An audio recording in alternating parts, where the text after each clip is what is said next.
a roadblock to forgiveness, and that is when we try to avenge ourselves. We're going to try to get even. We're going to try to harm. We're going to try to pay back somebody when they've done us an injustice or when they've hurt us. Now, the problem with that approach is you can't forgive somebody that you're trying to get even with, and you can't heal a relationship that you're still trying to harm. But there's an even greater reason not to avenge ourselves. We're going to consider two of them. They were mentioned in our discussion so far this morning. Let's look at our text in Romans 12 and verse 19. We'll consider two reasons, and both of these reasons will help us to stop seeking vengeance and pursue peace. Romans 12:19, after saying, do not avenge yourself, it gives us a reason. At the end of that verse, it says, vengeance is mine.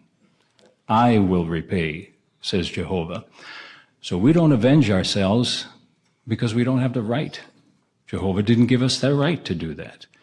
He has reserved the right to bring justice to himself. And think how happy we should be that he's going to do that. He's going to get personally involved when there's an injustice.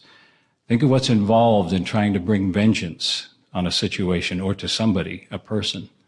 You have to judge them, and then you have to determine the punishment that will be given. That's a heavy responsibility. Who is better qualified to do that than Jehovah? He's perfect in justice. He knows all the circumstances, everything about it. If there's people involved in it, he knows them. He knows their makeup. He knows what happened. He always makes righteous decisions. He's never swayed by partiality or prejudice. He's in complete control of his emotions, and he's always motivated by love. So when Jehovah gets involved, it's going to be done right. His judgment is the right judgment. And if there's punishment to give, well, if Jehovah's done it, then it's deserved. So we can be glad that he's going to take an active share when there's an injustice. So what's that mean for us? Well, when we're faced with an injustice, we have to remember we don't have the right. It would be presumptuous for us to think that we're going to bring vengeance. So rather than look for ways to get even, rather than to be upset or even hold a grudge for a long period of time, or rather than go to the point where we're going to be happy if something happens to that individual, we just delight that something happened to them, and then that puts us in the wrong. Proverbs 17:5 says, whoever rejoices over another's disaster will not go unpunished. So now all of a sudden we're on the receiving end of Jehovah's punishment. So rather than get involved in all of that, we just learn to do what the text says. Do not avenge yourself. Instead, yield place to the wrath. And that doesn't mean our wrath. The footnote helps us to appreciate that that's God's wrath. So it's not a case of us controlling our anger, which we need to do, especially when there's an injustice. But we yield place to God's wrath. He's the one that has the right to it. We submit to his authority that he will see that justice is done. Now, is that easy to do? Yes. Until it happens to you. And then it's tough. It's tough. When you have an injustice and your anger flares or you're hurt over something that happened, it's pretty difficult to go through, and all of us have gone through it. So is Jehovah being unreasonable when he says, yield place to the wrath? Don't avenge yourself. Well, God's Son didn't think that Jehovah was unreasonable. Look at 1 Peter 2:23. 1 Peter 2:23, here when God's Son faced injustice, it says, when he was being insulted, he did not insult in return. When he was suffering, he did not threaten, but he entrusted himself to the one who judges righteously. You see what he did? He didn't revile, he didn't get back, didn't pay back evil for evil. He yielded place to the wrath. He entrusted himself to Jehovah. He trusted him. So the perfect man, Jesus, said, this is reasonable. It's reasonable to obey that command because we don't have the right. Even he said he didn't have the right. He yielded place to Jehovah. So if it worked for him, it'll work for us. We have to learn to yield place to the wrath. We recognize Jehovah's position.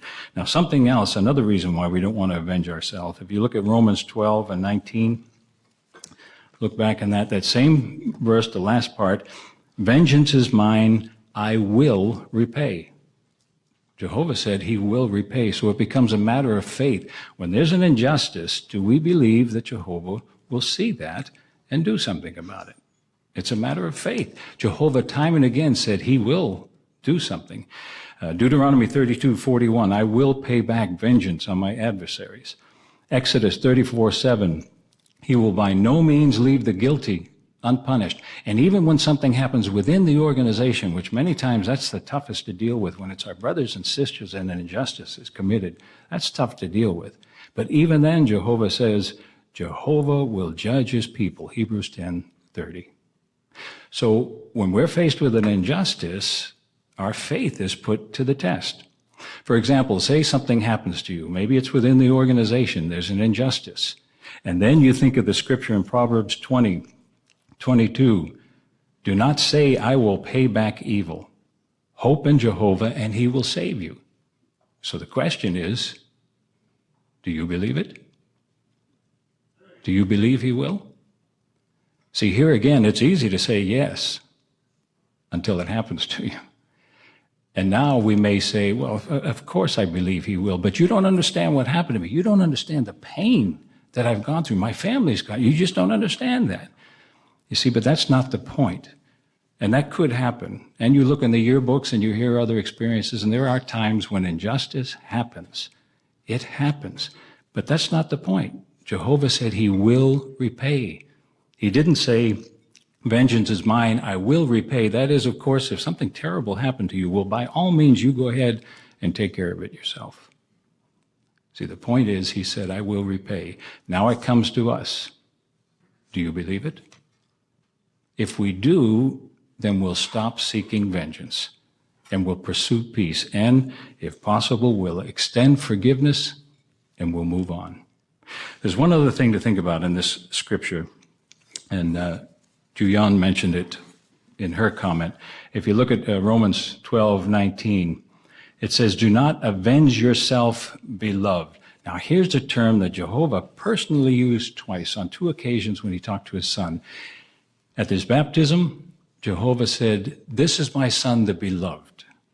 At the transfiguration, he said, this is my son, the beloved. Now, under inspiration, he's saying, do not avenge yourself, beloved. It's like a loving parent talking to his children saying, I know what you're going through. I understand that this is not easy. Jehovah saw the injustice done to his son. He knows what it's like. But he's still saying, don't do it. Don't do it. See, we still have the responsibility to yield place to the wrath. We still have the responsibility to put faith that he will see it and he will do something. See, that doesn't change. He loves us. He understands it's tough, but it doesn't change the command. So with his keen interest and loyal love, we know that justice will be done. And with his clear direction in Romans 12:19, we know what we need to do. We need to make sure that we don't hold a grudge, we don't look to get even, we don't try to avenge ourselves, but we yield place to the wrath. We trust in Jehovah, we put faith in him, and we seek peace, and we pursue it.